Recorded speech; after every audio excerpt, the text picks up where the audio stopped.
Before we begin, this story involves mass death, including children, and descriptions of psychological coercion.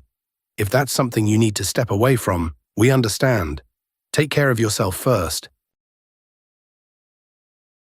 When the first American military team arrived in Jonestown, Guyana, they counted the dead, 408 bodies, face down in the mud around a wooden pavilion in the middle of the jungle.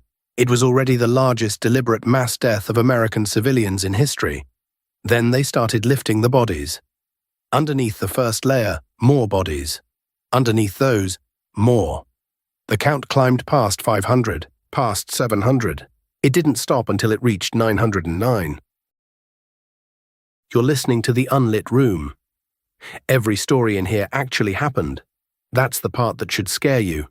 New stories every day, Monday through Saturday. Today, a preacher who rehearsed the end of the world with his followers again and again until the night he stopped pretending. November 18th, 1978. Northwestern Guyana, a stretch of jungle so remote that the nearest airstrip was a bumpy truck ride from the commune. The settlement was called Jonestown, after its founder, and by that evening, almost everyone who lived there would be dead. Jim Jones didn't start in the jungle. He started in Indianapolis in 1955 with a church called the People's Temple. It was integrated, black and white congregants, side by side, at a time when that was radical, even dangerous. He preached equality, community, mutual aid. And people believed him. Hundreds of them, then thousands. By the mid-60s, he'd moved the temple to Northern California. By the mid-70s, he'd built a political machine in San Francisco, powerful enough to help George Mascochne win the mayor's race. Mascochne repaid him. Jones was appointed chairman of the San Francisco Housing Authority. He wasn't fringe, he was establishment. But behind the civic awards and the community programs, something else was building. Jones demanded absolute loyalty. He staged fake assassination attempts on himself to test his followers' devotion. He claimed he could heal the sick, and he began talking more and more about enemies. The government, the press, the defectors. They were all coming for the temple, he said, and if they came, the temple would rather die than surrender.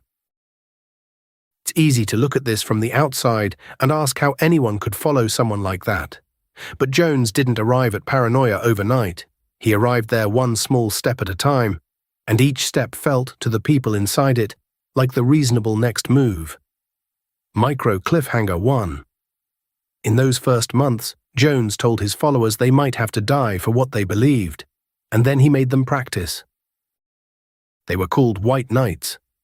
Jones would wake the entire commune in the middle of the night, sometimes at 2, sometimes at 3 in the morning. He'd tell them enemies were closing in. The end had come. Guards would surround the pavilion, and then the cups would come out. Everyone drank. Jones told them the liquid was poison. He told them they had 45 minutes to live. Parents held their children, people wept, some screamed. And then, nothing happened. Jones would announce it was a test, a loyalty drill. Revolutionary suicide, he called it. The willingness to die rather than submit to an unjust world. He ran these drills multiple times. Each one measured who hesitated, who cried, who tried to leave. And each one trained the same muscle, the reflex to comply when the cup was placed in your hand.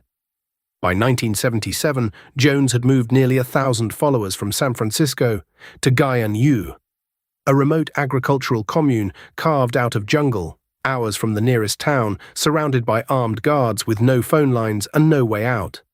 The people who lived there called it paradise. The people who'd escaped called it a prison. Guyana was a former British colony on the northern coast of South America. The Jonestown settlement sat in the interior, dense jungle, unpaved roads, a climate that swung between suffocating humidity and monsoon rain. The kind of place you don't leave on foot. Micro cliffhanger 2. For over a year, almost nobody from the outside world set foot in Jonestown. Then a United States congressman decided to find out what was happening there. Congressman Leo Ryan arrived in Jonestown on November 14, 1978, with a delegation that included journalists, concerned relatives, and staffers. Jones welcomed them, at first. He organized a performance, music, food, smiling faces. Everything looked fine. But on the second day, cracks appeared. Temple members started passing notes to the delegation. Quiet, desperate notes. They wanted to leave. 16 of them asked to go with Ryan when his group departed. Jones let them go. He smiled. He shook Ryan's hand. On November 18th, Ryan's delegation drove to the Port Kai Tu Ma airstrip with the 16 defectors. 2 small planes waited on the tarmac. As the group began to board, a tractor-trailer from Jonestown pulled up. Temple gunmen opened fire. Congressman Leo Ryan was killed on the tarmac, the only sitting member of Congress ever assassinated in the line of duty. NBC reporter Don Harris was killed. Cameraman Bob Brown was killed. He kept filming as the gunman walked toward him. That footage survives. Photographer Greg Robinson and defector Patricia Parks were also killed. Congressional staffer Jackie Spire was shot 5 times. She survived by lying motionless on the airstrip for hours. Micro cliffhanger 3. The congressman was dead. 5 people were dead. But what happened next, back at the commune, in the hours after the airstrip, was something no one on that tarmac could have imagined. That evening, Jones summoned every resident to the central pavilion. A large metal vat had been prepared. Inside it, grape-flavor aid mixed with potassium cyanide, Valium, chloral hydrate, and Phenergan. Jones spoke for roughly 45 minutes. The recording survives. It's known as the death tape, catalogued by the FBI as Q042.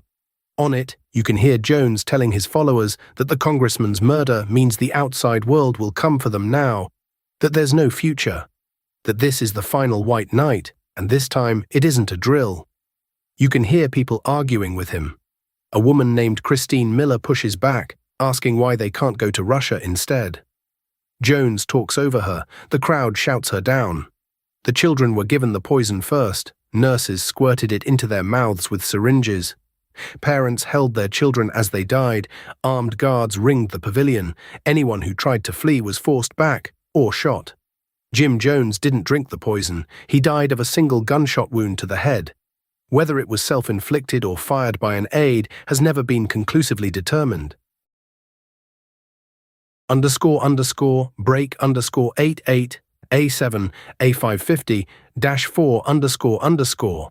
When it was over, 909 people were dead.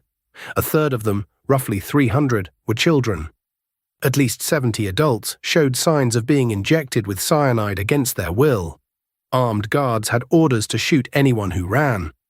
What Jim Jones called revolutionary suicide, what the world would call mass suicide for decades, was, for the majority of the people in that pavilion, mass murder. The children couldn't consent. The people held at gunpoint couldn't consent.